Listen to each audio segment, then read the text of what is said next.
and welcome to another exciting episode of the weekly Shonen Jump breakdown for the issue of July 31st, 2017. This is a pretty short issue today. One Piece was on break, but that doesn't mean that the rest of the series didn't deliver, as we absolutely got some solid chapters this week.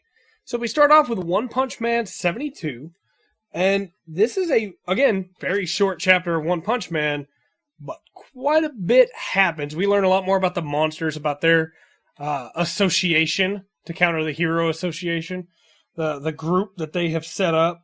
We learn about Goketsu saying that the Monster King is much stronger than he is. Bakuzan wants to try and prove that he doesn't need to follow the association. And Goketsu is actually really patient with him and just kind of lets him, hash it out for a little bit until he realizes he can't beat him. And then they leave to go, or Goketsu leaves at least, telling Bakuzan where he can meet him at the outskirts of Z City in the ruins. There's some really cool looking monsters in this chapter, and one of the monsters has a really cool eye ability that lets him see with drones and in very broad areas, I would say. But on the hero side, we don't have anything really other than seeing Suiveryu wrecked on the floor. So again, another great setup chapter. I would like to see, anything from the Hero Association. We get to hear a little bit of what Metal Bat had done, 15, 20 issues ago now? But regardless, it was a pretty good setup chapter. I really liked the stuff with Bakuzan and Goketsu. The art, as usual, was super on point. And you can't really ask for much more with One Punch Man. I mean, the art's going to be great. The story's going to get places. Just sometimes takes a little bit longer than we'd like to get there. But very, very nice setup chapter for One Punch Man. After that, we have My Hero Academia 147. So, I didn't know which group we were going to be focusing on next, following what happened with Red Riot and with Red Riot and Fat Gum and all of that. But we go right back to Deku's group with Irinaka trying to stop them. We get to see some of Lockrock's ability, and it's really cool. It's got a lot of, what I would figure anyway, a lot of really cool uses in that when he locks something down, it can't be moved. Can you just imagine for a second, what if he locks down, somebody's hand, or he locks down an enemy's weapon? They're done for. They can't pick that up anymore. They're beaten, basically, unless they have some other tricks. But Lockrock, he doesn't get to show much of this cool ability, this quirk of his, because Yakuza Toga, a protected treasure from a golden era, takes him down. He puts up a decent fight, I guess. I mean, he gets what should be a clean hit, but because it's Toga, of course it's not. And she's just right behind him, stabs him in the back. It's like, all right, Toga. I always love Toga. I mean, literally every series needs the crazy person, and Toga is perfect for that role. So then she tries to impersonate Lockrock with Deku. And I don't know which gave it away first. The fact that she couldn't contain her smile, or the fact that Eraserhead, locks eyes on her when he sees what she calls impersonator Lockrock on the ground.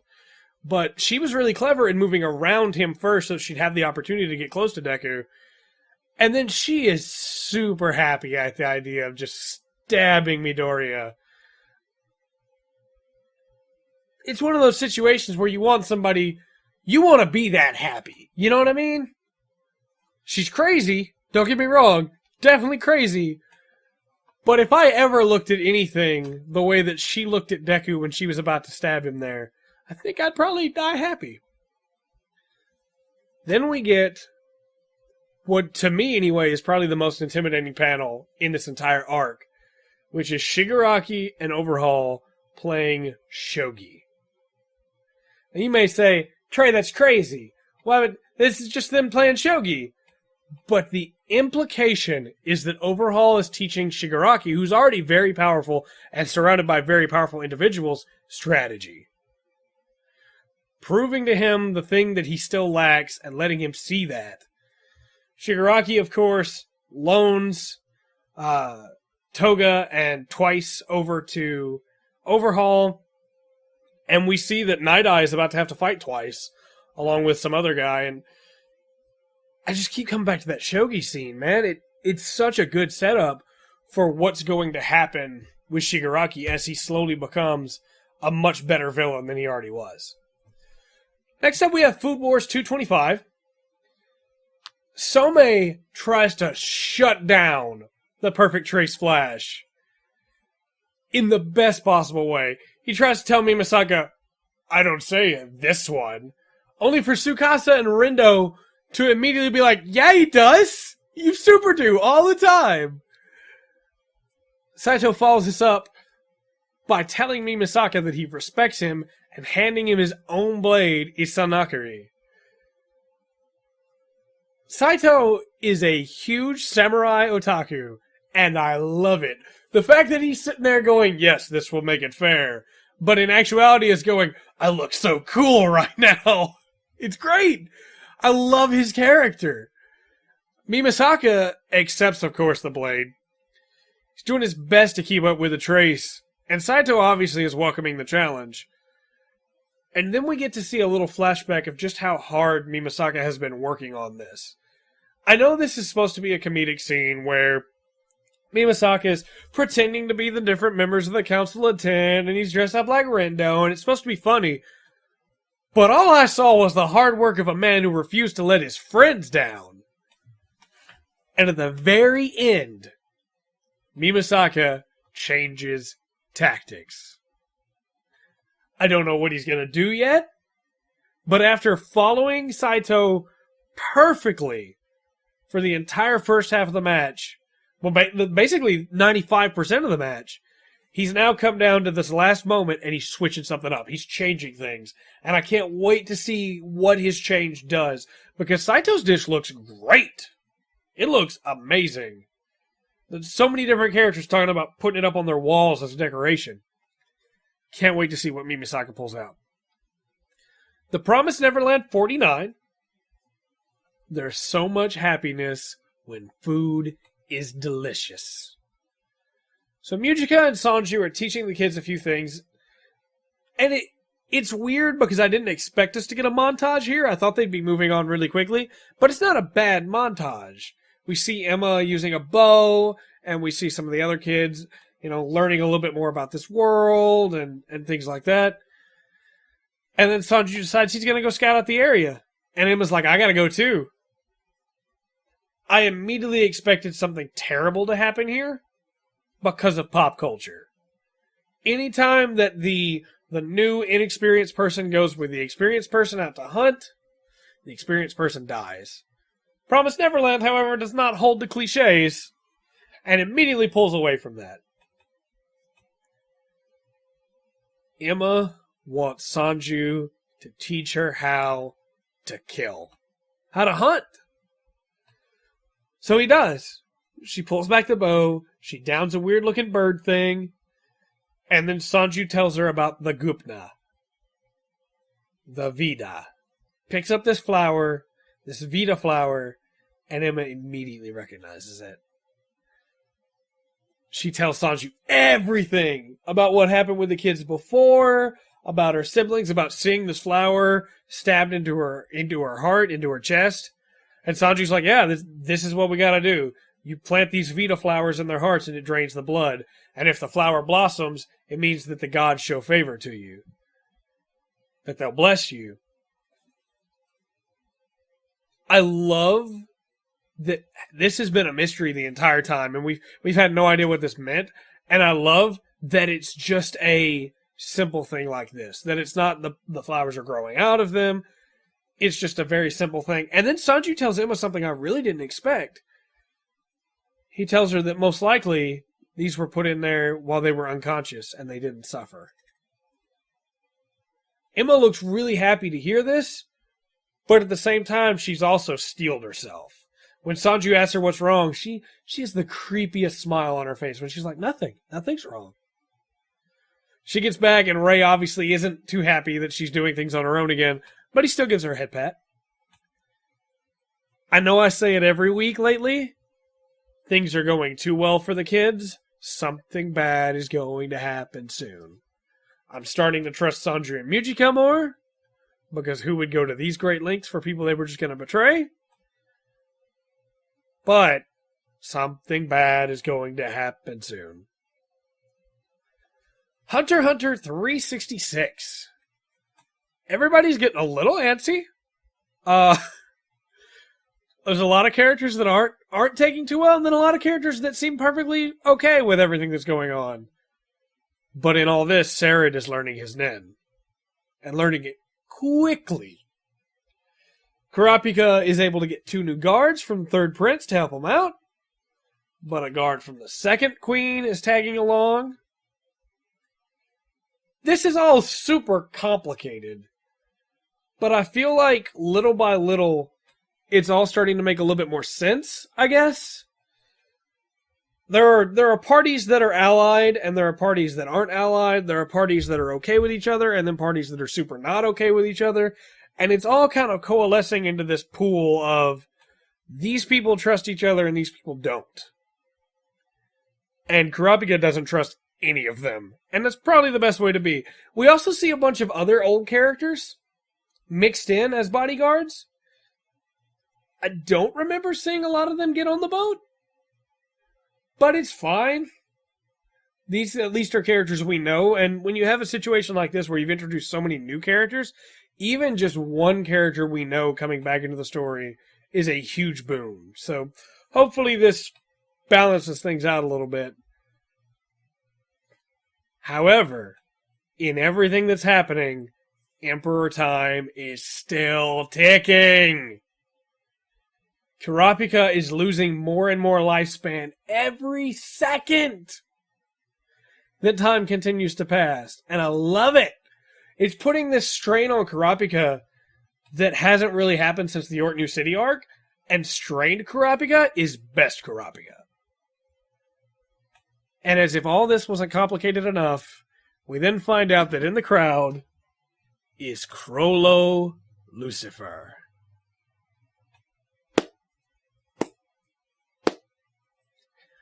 Cannot wait to see what kind of stuff Crollo's going to get up to in the middle of all this craziness. I'm also really curious, Crollo has his nen sealed. Will he still be able to see the nen beasts? We never learned 25. Takamoto's not doing so well with the times. Seems that she's been trying to do a little bit of full-time everything, and it's starting to suffer. Obviously, she's like, no, I'm good, it's fine, don't worry about it. It's obviously not true. Yuiga does go to check on her when they notice that she's not eating all her food. Well, Furuhashi notices that she's not eating all her food. Only to find that she's collapsing in the hallway, of course, because she's working herself too hard. He takes her to the infirmary. She's asleep. He tells her she's amazing. She grabs him and pulls him close to her. Then in her sleep, she mutters his name, and everything stops. He asks himself, of course, why am I not pulling away? And regrets that decision when the rest of the swim team shows up. And start talking about Takamoto's crush. And say that it's Yuiga. And Naruyuki is under the bed. Obviously, this was bound to happen at some point. There was no way he was going to keep going through this story without finding out about the crushes that the girls have on him. I am curious, since he is the nice guy, how this is going to change his relationship with them. If he'll let it even, or if he'll pretend that he didn't hear anything. I guess we'll find out next week. Dr. Stone 21. Enter Suika, who wears a watermelon mask. I love Suika. She's already great. I don't know what it is about Dr. Stone, but it feels like every time they introduce a new character, they're either the best character or the worst character in the best way, like Tsukasa. Suika wants to help, and Senku's like, yeah, I need everybody I can get from my kingdom, of course. And she gets super touched that he didn't ask about the mask, and everybody else is like, oh, he probably just doesn't care. And then she goes underwater, starts trying to gather up iron dust, and Chrome asks if she's Momotaro. Now, normally, this would be an offhand joke to Momotaro and the story of the boy who was born in the peach, who befriended the pheasant and the dog and the monkey to go fight the Demon King, the Oni King, depending on your version of the story.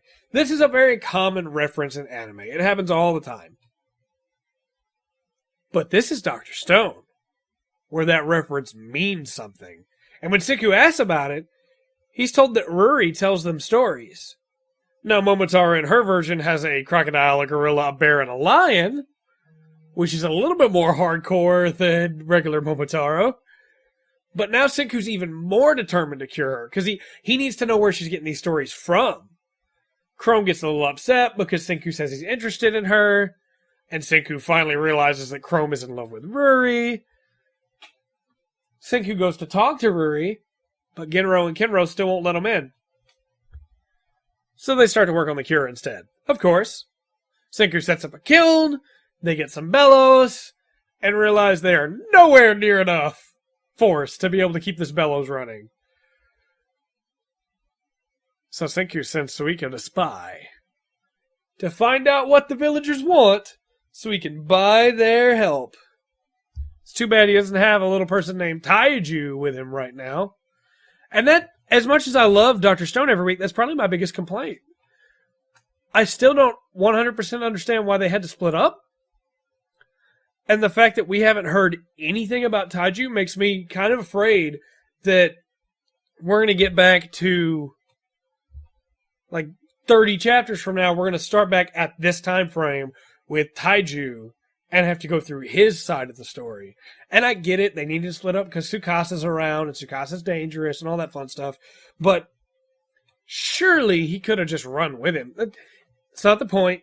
Point is, I'm a little afraid, as much as I love Senku, that we're going to get back to Taiju and then be like 30 chapters without Senku.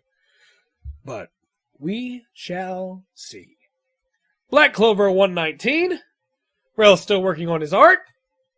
That field's got to be cleared. It's time for another fight. And this time, it's Luck and Klaus and new character Puli. Puli? I'm going to call her Puli from now on. Luck has changed his magic up a little bit, and it looks wicked now. Klaus has got better as well. His effort will not betray him if he will not betray his... Or even if his effort betrays him, if he doesn't betray his effort, that's all that matters to him. And then he uses the Blazing Spiral Lance. Yeah, Klaus has changed a lot over the course of this manga, and a lot of that is because of his friendship with Asta that's come up. I very much like Klaus now. He's a lot of fun to have around. He's still kind of a stick in the mud, but the fact that he's learned that there's more to life than just how you were born and what talent you were given automatically makes him a better character. Luck, of course, is having a blast. Puli's being super helpful with her really cool magic and the ability to have a tailwind to speed up her allies and still be able to disperse the feathers. She's a lot stronger than she looked. But Rob Vitesse, of course, dodges the feathers, and it looks like he's going to be able to get around Luck. But no.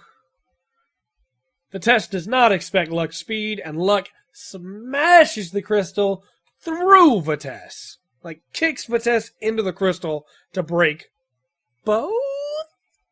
Probably just the crystal. But you never know. It is Luck, after all.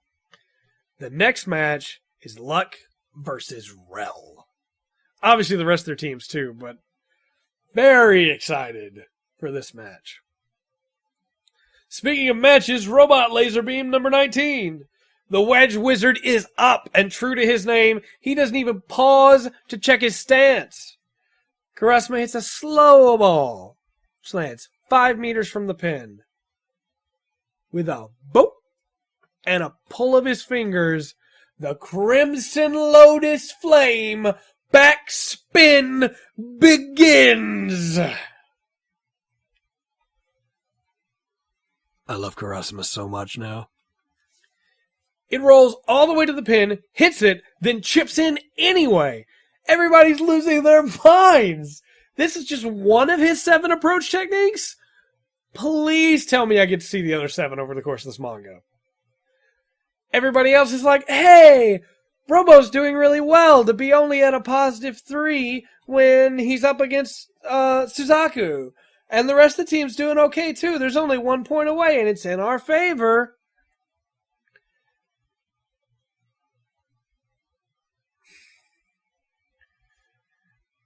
There's even a lot of comments about how Robo is doing well just to be able to keep up with everybody else. Carrying his clubs for the first time on the green like this. It's hot outside. And that's the thing that you don't really think about very much with golf. But these guys, if they don't have a caddy and they don't have a cart, are having to carry their clubs with them everywhere they go. And these things are not light. Robo's doing really well just to stand out there with the rest of them. Introduce Denjiro Yoshia. A man after my own heart. The scores are close, as he has gone around and asked everybody what the scores are until he's gathered up a list, and is going to just read them off. Until they remind him he should probably write it down, because that'd be just a little bit confusing.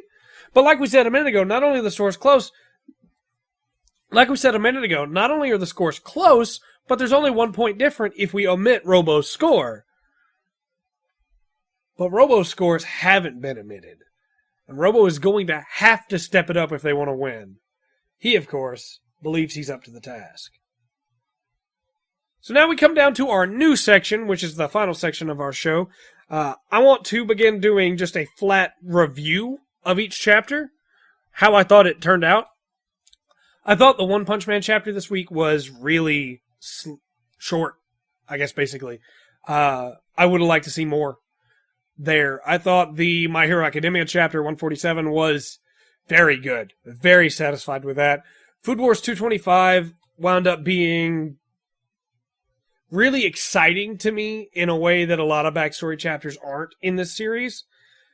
Promised Neverland 49 wound up being a really nice chapter where we learn the truth about the Gupna and the Vita, and Emma gets her first kill, even though it is just a bird. Hunter x Hunter 366 had a lot of cool setup going on with Crollo and Emperor Time and everything, but we're still getting a lot of focus on characters I honestly don't care about. We never learned 25 was the setup into the Crush being revealed and Takamoto pushing herself too hard. Nothing we haven't really seen before, although there was that good moment where Naruyuki is like, hey, why am I still so close? Dr. Stone 21 was a really solid chapter where we got to meet a really interesting new character. We got to learn more about Ruri, and we got to see, in my opinion, the best use of Momotaro that we've ever seen in a manga. Black Clover 119 has some really good action, but all told, this was a relatively short chapter. I would like to see a slightly longer chapter next time, but I also expect us to have a slightly longer chapter because we have 2 main characters fighting each other, whereas in this case we had a set of main characters fighting a bunch of people we'd never heard of before. And finally, Robo Laserbeam 19. Although we did have the awesomeness that was Crimson Lotus Flame, we didn't really have that much going on in the second half of the chapter. I feel like it was a really setup. I feel like it was more of a setup for next week's chapter, where Robo's going to have to step it up against Suzaku to really be able to succeed. So, all told, this was a really solid issue of Shonen Jump, although again, short, and we were missing One Piece. So, hopefully, next week, with the return of One Piece coming off of break, we'll have a little bit longer chapters in a couple of the different places, and it will be a little bit more solid, but all told, I definitely enjoyed this issue, and would recommend that you give it a read as well. That brings us to the end of our show, and thank you very much for watching another episode of the Weekly Shonen Jump Breakdown. If you have thoughts or comments, please put them in the comment section below, or send us an email at thefullspectrumpodcast@gmail.com, and we will respond in kind. Thank you again for your time, and remember to always enjoy the full spectrum that Jump has to offer.